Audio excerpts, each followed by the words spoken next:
Hey there, everybody. It's Kathy. I'm coming to you live from my office/yoga room. Welcome to episode 2 of Mondays on the Mat. We're going to talk about the sutras and we're going to talk about sitting today. But before we do, hey, I just wanted to say thanks to everybody for tuning in last week to episode 1 and for the wonderful feedback you gave me, not only on the video but also in class, where we talked about a couple of different things that you wanted to hear about on these live videos. So I'm really grateful and appreciative for all of you that helped me out with that. And I just have to say I'm so excited right now because it's reminding me of when I first started teaching yoga, and I was like, oh my God, this stuff is so cool. I just want to verbally blurt it all out at once, which I know we can't do. So we're going to take things a little bit at a time and chunk them into pieces and kind of go from there. Please know that you're welcome to ask questions or make comments along the way. And I'll do my best to answer you as we go here today through this video about the Yoga Sutras. So let's start first of all with what the heck are these Yoga Sutras anyway? What is a Yoga Sutra? So I'm peeking down because I have my notes. Like I said, I get a little bit spazzy and I want to just go off in every direction on all the different tangents. So I'm peeking down at my notes just to make sure that I'm telling you everything that I want to hit on today and not wander too far off into some other directions. Okay, so the Yoga Sutras of Patanjali, and I know that when I hold up my books, they're going to be backwards. That's just because the camera is facing the opposite direction. And, until I can have my own camera crew and whatnot, we're just going to have to accept that. That'll be kind of a little bit weird. So the Yoga Sutras describe something called Raja Yoga. And Raja Yoga is the royal path to yoga, and it deals with the science of the mind. It's the 8-limbed practice. Some of you who've been in class with me have heard me talk a little bit about the 8 limbs here and there. And it's really interesting in that it deals with the whole person rather than just the physical body, which is Hatha Yoga. And we'll talk about the difference between Raja Yoga and Hatha Yoga in just a second. But it deals with the whole person in the way that you interact with the world, in the way that you interact with yourself, in the way that you interact with your physical body, your mental body, the way you interact with that which is greater than us, the universe, the divine energy, whatever it is you want to call that. And that could be also a topic for another day. So that's the Yoga Sutras versus Hatha Yoga. And I didn't pull out my book. It's called the Hatha Yoga Pradipika, and that explains the practice of Hatha Yoga. Hatha Yoga is entirely focused on the physical body. And I have another book here. It's called Raja Yoga, which is the royal path, the 8-limbed path that is described in the Yoga Sutras. And what this author says is that the asana portion of the 8-limbed path of yoga, the asana portion is Hatha Yoga, which deals entirely with the physical body. Its aim being to make the physical body very strong. So Hatha Yoga is just the physical stuff. And if you're taking a yoga class, chances are you're doing some version of Hatha Yoga because it's taking care of your physical body. So how is that different from Raja Yoga, which is the royal path or the 8-limbed path? So like I was saying, the 8-limbed path, it has the yamas and the niyamas, how we deal with the world. Asana, taking care of our physical body. Pranayama, pratyahara, dharana, dhyana, and samadhi. And all of those pieces come together to create the experience of yoga. So the word sutra itself means thread. And each sutra, I can even hold up the book so you can see, even though it's going to be backwards, each sutra is a sentence, and sometimes it's not even a full and complete sentence. It could be like a sentence fragment. It could be a sentence or a part of a sentence that leads to the next one. And so these threads combined together or woven together create the fabric that is yoga. It's like a rich tapestry, and then each teacher comes along and adds, say, like a color or a nuance to each of these threads, and it builds into that depth and that richness of yoga. So the Yoga Sutras were written anywhere from 5000 BC to 300, it says, 300 AD.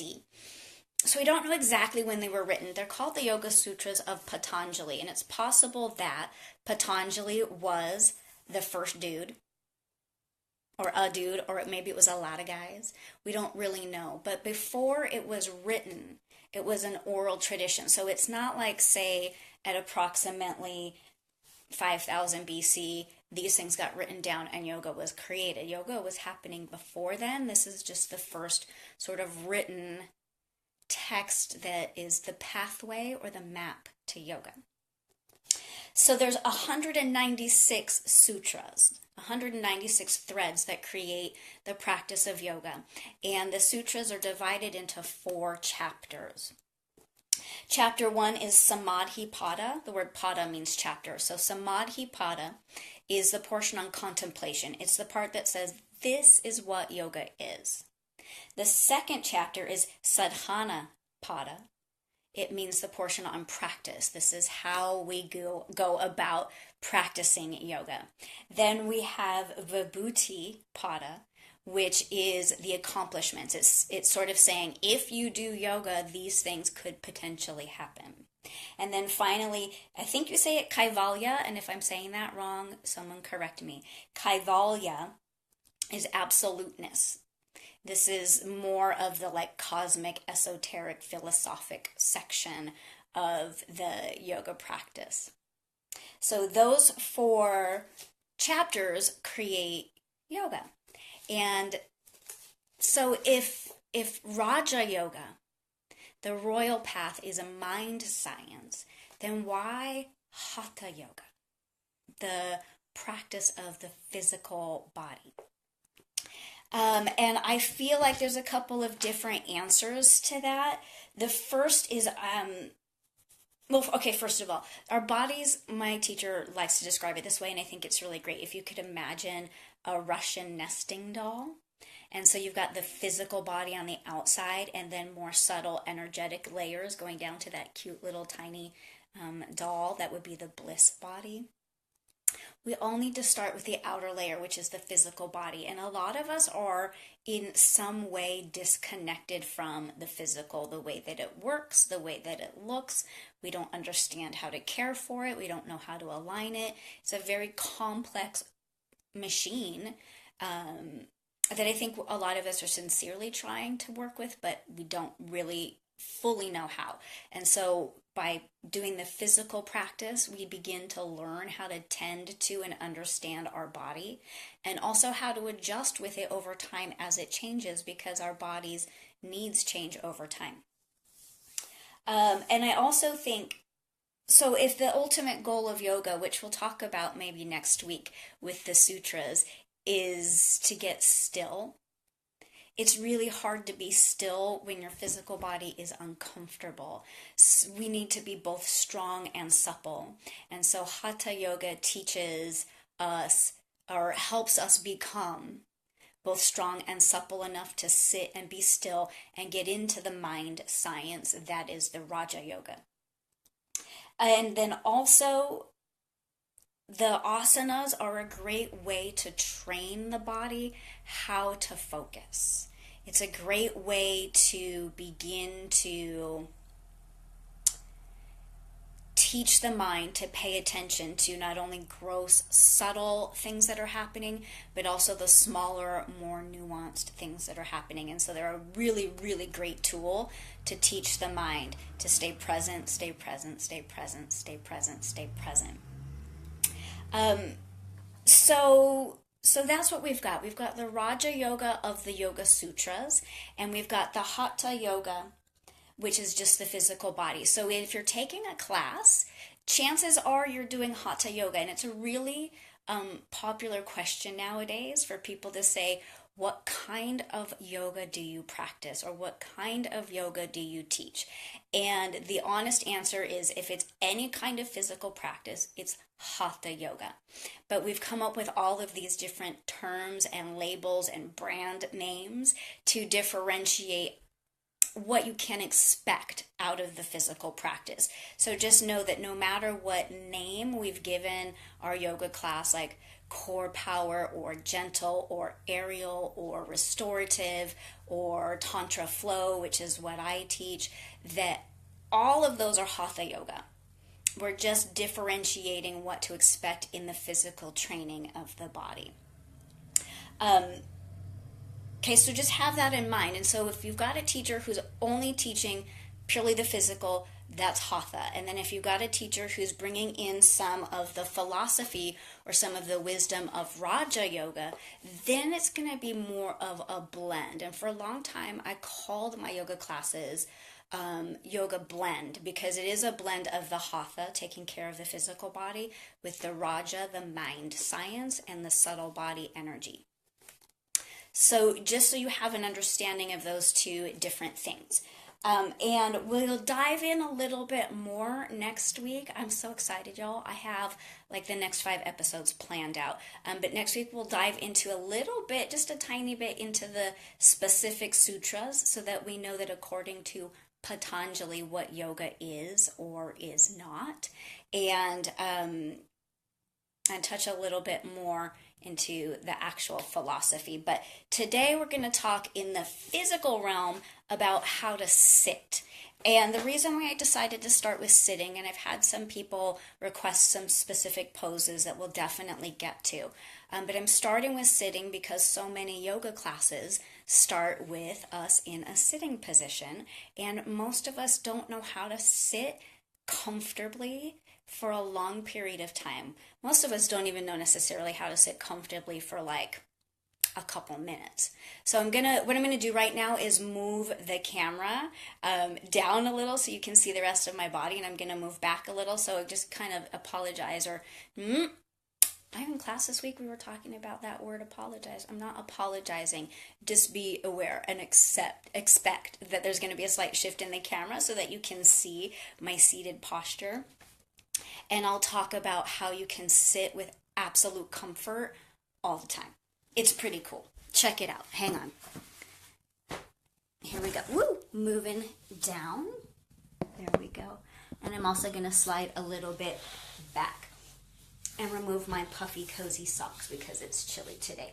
So there is a seated pose called Sukasana. When we sit in Sukasana, we're trying to stack our knees over our ankles.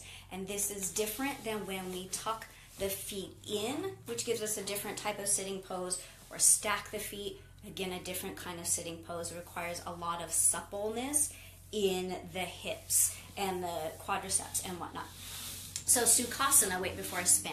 Sukasana is knees over ankles. It's giving us more of a square shape to sit.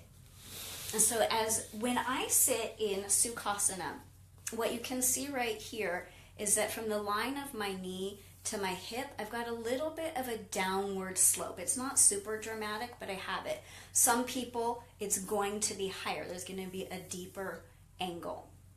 And what happens when we get this deep angle is that the muscles in the inner groins start to grip and contract to hold the back in, because if the legs are like this, for most of us, then our pelvis is going to round to try to lessen that angle. So you see, if I pull my pelvis up into its natural position, the angle gets deeper. And because I've got now this downward slope, I'm either gripping in my inner thighs to hold this shape. I'm definitely working my back muscles a lot. Or I'm going to collapse everything and then lose my lumbar curve. I'll turn a little bit. So I'm going to lose this natural curvature of the low back. So for me, when I sit and I have that little bit of angle, I do get the gripping and I'm working really hard. If I grab one blanket and sit onto the edge of the blanket with my sits bones. Now I've got this nice straight line from my knee to my hip. My inner thighs and my groins can relax. I'm sitting tall without any effort, and I think my head might be slightly cut off there. And so it's effortless. I could sit in this position and be comfortable for a really long time. And that's what we want when we sit. And when we were in class on Saturday and I was having students get prepared to sit in this shape, someone was saying how my legs just looked more squared and relaxed and comfortable. And my response was because I'm sitting on the correct number of blankets for my body. Now, some bodies, when they come up onto one blanket, like I've demonstrated, they still have this angle in the knees to the hips. And so you could grab a second blanket and sit up higher. So if I'm going to just demonstrate if I was someone who had that happening, the higher lift now creates that straight line. The inner thighs ungrip, the spine can sit tall and comfortable. For me, if I'm on two blankets, I can't even really get comfortable. It sort of drops my knees below the line of my hip, and now I feel like I'm tilting too far forward unless I kind of fought it a little bit and then it lifted my knees. So for my body, one blanket is good. And your challenge as a yoga student is then to start to understand what support does your body need to sit comfortably. One blanket, two blankets, maybe a block or a bolster. If there's any guys watching us, men's pelvises are different than female pelvises. And I have a little idea running through my head that I might ask my anthropology friend to come and talk to us a little bit about the male pelvis and the female pelvis. But especially for guys, this can be really, really pronounced. So sitting up even on a bolster can be helpful, as can, I'm going to grab my block, which is just off to the side here. For a couple of us, just placing a block underneath the knee is also going to create that relief or that release. So why does this matter?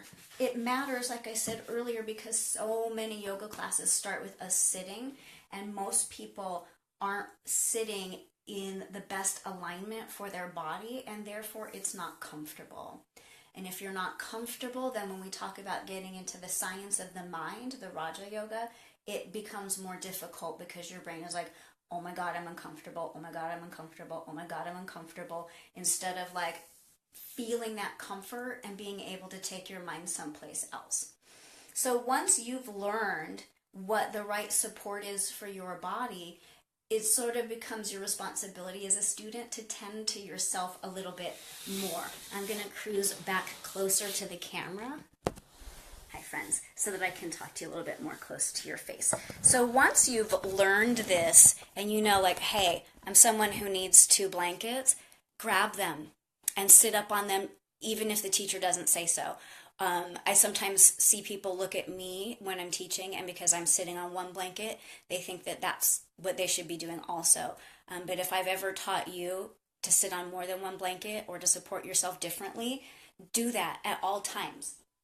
I'm just grabbing my block so I can come up a little higher. Hi, there we go. So you want always want to find that optimal position for your own body, so that, again, once you're comfortable, your mind can start to focus on the task at hand. Your mind can start to settle and get still. I think that's where we're going to leave it for today. We got a little bit of a taste of the Yoga Sutras, and if you came in a little bit later than when I first got started, go back and watch the beginning if that part about the Yoga Sutras is interesting to you. And if not, then you can just kind of skip ahead to this part about sitting and watch the part about sitting too, okay? And just know this week, we're going to be talking in class about shoulder stand and how to properly align shoulder stand with blankets. I know that some teachers teach the shoulder stand without blankets, but there's a whole reason that has to do with your cervical spine and keeping that safe and protected and comfortable. Sort of like I was just showing that when we sit on the blankets, we get a better alignment in our physical body.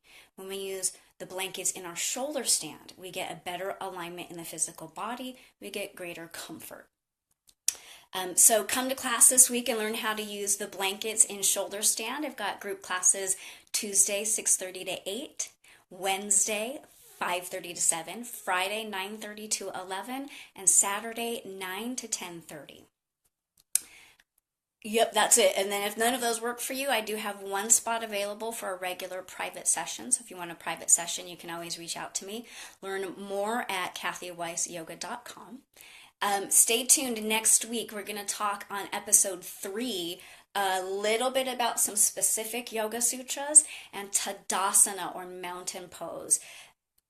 Somebody asked me to go into downward facing dog, Adho Mukha Svanasana, and I totally want to get into that pose because it's got a lot of pieces going on. But I feel like before we can talk about downward facing dog, we need to understand Tadasana really clearly.